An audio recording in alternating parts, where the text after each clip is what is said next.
نادي الزمالك اترزع كذا غرامة كده بسبب السباب الجماعي لجماهير نادي الزمالك في مباراة نصف النهائي ضد بيراميدز، في مباراة النهائي ضد الأهلي. الغرامة كام؟ الغرامة في مباراة النهائي 100,000، الغرامة أيضا الثانية في مباراة نصف النهائي 100,000.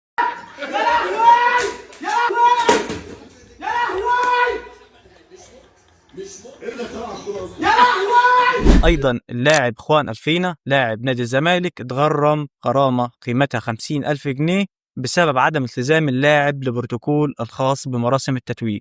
هتقول لي وزيزو أيضا تغرم نفس الغرامة اللي تغرمها خوان ألفينا، تغرم غرامة قيمتها 50,000 جنيه بسبب عدم التزام اللاعب لبروتوكول الخاص بمراسم التتويج. أيضا إيقاف المدرب المجنون يورونيت مدرب نادي بيراميدز بسبب طرده أمام سيراميكا كليوباترا في مباراة تحديد المركز الثالث والرابع. بعد اذنك كده بنبص للساده المشاهدين وقول لهم يعملوا لايك وسبسكرايب للموقع. هقول لهم ايه؟ يعملوا سبسكرايب، اعملوا لك اشتراك للبتاع.